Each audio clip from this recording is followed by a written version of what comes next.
ସକାଳୁ ବାସି ମୁହଁରେ କେବଳ 3 ଥର ପଢ଼ି ଦିଅନ୍ତୁ ଏହି ଗୋଟିଏ ମନ୍ତ୍ର। ଗ୍ୟାରେଣ୍ଟି ଦେଉଛି ସନ୍ଧ୍ୟା ସୁଦ୍ଧା ସେ ଝିଅ ପଟିଯିବ। ନିଜେ ଆସିବ, ଆପଣଙ୍କ ସହିତ କଥା ହେବ, ଆପଣଙ୍କୁ ଭଲ ପାଉଛି ବୋଲି କହିବ। ଆଜ୍ଞା ହଁ, ଆପଣଙ୍କ ପ୍ରେମରେ ଏମିତି ଦିବାନୀ ହେଇଯିବ କି ପାଗଳି ପରି ଆପଣଙ୍କୁ ଭଲ ପାଇବାକୁ ଲାଗିବ।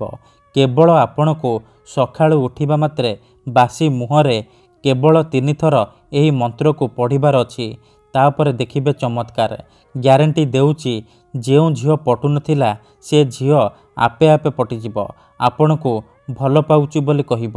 ଆଜ୍ଞା ହଁ, ଯଦି ଆପଣ କେଉଁ ଝିଅ ବା ବିବାହିତା ସ୍ତ୍ରୀକୁ ମନେ ମନେ ଭଲ ପାଉଛନ୍ତି, ପଡ଼ିଶା ଘର ସୁନ୍ଦରୀ ଭାଉଜ ଆଡ଼କୁ ଆକର୍ଷିତ ହେଉଛନ୍ତି, କିନ୍ତୁ ଯେତେ ଚେଷ୍ଟା କଲେ ମଧ୍ୟ ତାକୁ ପଟେଇ ପାରୁନାହାନ୍ତି, ଆଉ ଆପଣ ଚାହୁଁଛନ୍ତି କି ସେ ଝିଅ ହେଉ ବା ସ୍ତ୍ରୀ ନିଜେ ଆସି ଆପଣଙ୍କୁ ଭଲ ପାଉଛି ବୋଲି କହୁ, ତେବେ ଆଜିର ଏହି ବଶୀକରଣ ଭିଡ଼ିଓଟି ଆପଣଙ୍କର ଇଚ୍ଛାକୁ ପୂରଣ କରିବ।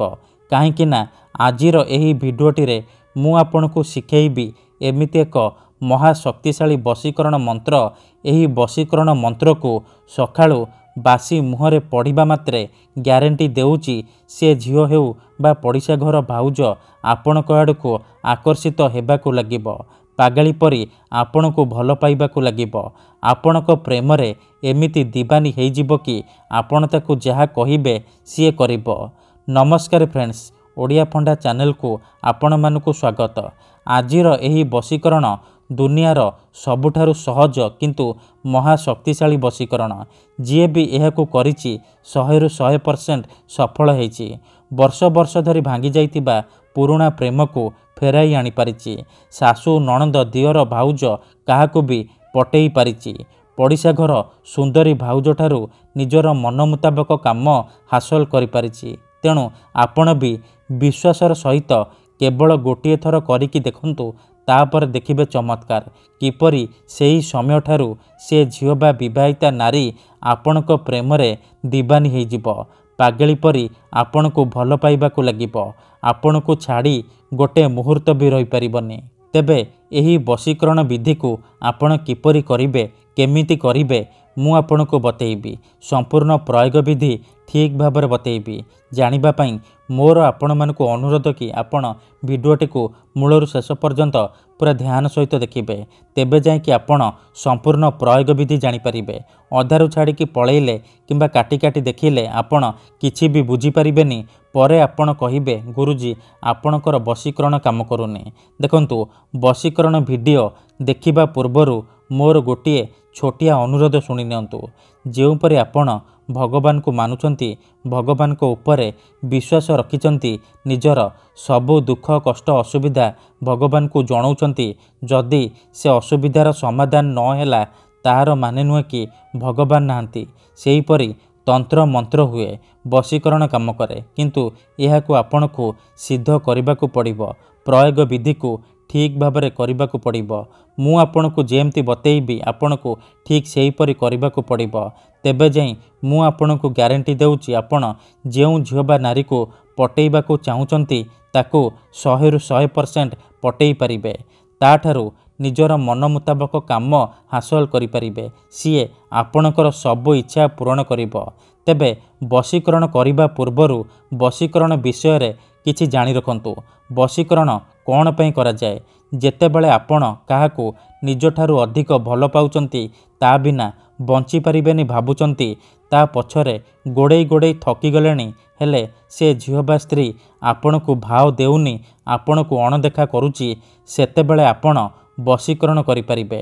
ବଶୀକରଣର ମାନେ ହେଉଛି ନିଜର ଭାବନାକୁ ଅନ୍ୟର ଦିମାଗରେ ପହଞ୍ଚାଇବା। ନିଜର ଭଲ ପାଇବାକୁ ଅନ୍ୟର ଦିମାଗରେ ପହଞ୍ଚାଇବା ମାନେ ସେ ଝିଅ ବା ସ୍ତ୍ରୀର ଦିମାଗରେ ପହଞ୍ଚାଇବା। ତେଣୁ ମୋର ଆପଣମାନଙ୍କୁ ଅନୁରୋଧ କି ମନରେ କୌଣସି ଖରାପ ଉଦ୍ଦେଶ୍ୟ କିମ୍ବା କୌଣସି ଖରାପ କାମ ପାଇଁ ଆପଣ ଏହି ବଶୀକରଣ ମନ୍ତ୍ରକୁ ପ୍ରୟୋଗ କରିବେନି। କାହିଁକି ନା ଏହି ବଶୀକରଣ ସବୁଠାରୁ ସହଜ କିନ୍ତୁ ମହାଶକ୍ତିଶାଳୀ ବଶୀକରଣ। ଏହି ଗୋଟିଏ ମନ୍ତ୍ରକୁ ଯଦି ଆପଣ ସକାଳୁ ଉଠିବା ମାତ୍ରେ ବାସି ମୁହଁରେ 3 ଥର ପଢ଼ିଦେବେ, ସେପଟେ ସେ ଝିଅ ବା ସ୍ତ୍ରୀ ସେହି ସମୟଠାରୁ ଆପଣଙ୍କ ଆଡ଼କୁ ଆକର୍ଷିତ ହେବାକୁ ଲାଗିବ, ବିଚଳିତ ହୋଇ ଉଠିବ। ଯେପର୍ଯ୍ୟନ୍ତ ଆପଣଙ୍କୁ ଦେଖିନି, ଆପଣଙ୍କ ସହିତ ସମ୍ପର୍କ ରଖିନି, ସିଏ ଗୋଟେ ମୁହୂର୍ତ୍ତ ବି ରହିପାରିବନି। ତେଣୁ ଯଦି ଆପଣ ଏହି ବଶୀକରଣ କରିବାକୁ ଚାହୁଁଛନ୍ତି, ସେ ଝିଅ ବା ବିବାହିତା ନାରୀକୁ ପଟେଇବାକୁ ଚାହୁଁଛନ୍ତି, ତାକୁ ନିଜ ବଶରେ କରି ତାଠାରୁ ନିଜର ମନ ମୁତାବକ କାମ ହାସଲ କରିବାକୁ ଚାହୁଁଛନ୍ତି, ତେଣୁ ମୋର ଆପଣମାନଙ୍କୁ ଅନୁରୋଧ କି ଆପଣ ଭିଡ଼ିଓଟିକୁ ପୁରା ଧ୍ୟାନ ସହିତ ଶେଷ ପର୍ଯ୍ୟନ୍ତ ଦେଖିବେ। ତା ପୂର୍ବରୁ ମୋର ଆପଣମାନଙ୍କୁ ଅନୁରୋଧ କି ଯଦି ଆପଣ ଆମ ଚ୍ୟାନେଲକୁ ନୂଆ ଆସିଛନ୍ତି, ତେବେ ଦୟାକରି ଚ୍ୟାନେଲକୁ ସବସ୍କ୍ରାଇବ୍ କରି ପାଖରେ ଥିବା ବେଲ୍ ଆଇକନ୍କୁ ମଧ୍ୟ ଦବାଇ ଦିଅନ୍ତୁ, ଯାହାଦ୍ୱାରା ଆମେ ଯେଉଁ ବି ଭିଡ଼ିଓ ଅପଲୋଡ଼ କରିବୁ ସର୍ବପ୍ରଥମେ ଆପଣ ଦେଖିପାରିବେ। ତେବେ ମନେ ରଖନ୍ତୁ, ଏହି ବଶୀକରଣ ବିଧିକୁ ଆପଣ କେଉଁ ବି ବାରରେ କରିପାରିବେ, କିନ୍ତୁ ଯେବେ ବି କରିବେ ସକାଳୁ ବାସି ମୁହଁରେ କରିବେ। ବିନା ହାତ ଗୋଡ଼ ମୁହଁ ଧୋଇକି ସକାଳୁ ବାସି ମୁହଁରେ କରିବେ। ପ୍ରଥମେ ଆପଣ କ'ଣ କରିବେ, ଯେତେବେଳେ ରାତିରେ ଶୋଇବା ପାଇଁ ଯିବେ, ଗୋଟିଏ ଗ୍ଲାସରେ ଚିନି ପାଣି ଆଣିବେ। ତାପରେ ସେ ପାଣି ଗ୍ଲାସକୁ ନିଜର ସାମ୍ନାରେ ରଖିବେ। ତାପରେ 7 ଥର ସେଇ ଝିଅ ବା ସ୍ତ୍ରୀର ନାମ ଉଚ୍ଚାରଣ କରିବେ, ଯାହାକୁ ଆପଣ ନିଜ ବଶରେ କରିବାକୁ ଚାହୁଁଛନ୍ତି।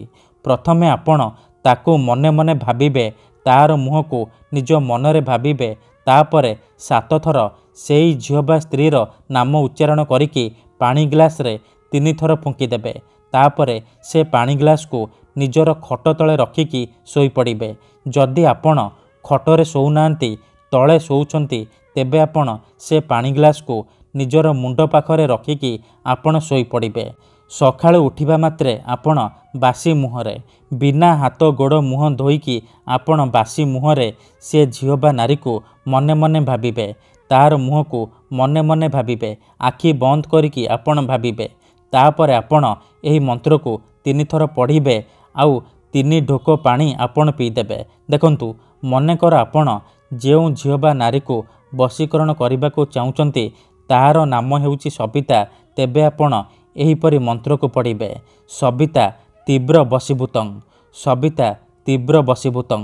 ଥରେ ଆପଣ କହିବେ ସବିତା ତୀବ୍ର ବଶୀଭୂତଂ, ଆଉ ଗୋଟିଏ ଢୋକ ପାଣି ପିଇଦେବେ। ଆଉ ଥରେ କହିବେ ସବିତା ତୀବ୍ର ବଶୀଭୂତଂ, ଆଉ ଗୋଟିଏ ଢୋକ ପାଣି ପିଇଦେବେ। ଏହିପରି ଆପଣ 3 ଥର କହିବେ, ଆଉ 3 ଢୋକ ପାଣି ପିଇଦେବେ। ଏହିପରି ଆପଣ ଲଗାତାର 3 ଦିନ ପର୍ଯ୍ୟନ୍ତ ସକାଳୁ ଉଠିବା ମାତ୍ରେ ବାସି ମୁହଁରେ ଏହିପରି କରିବେ।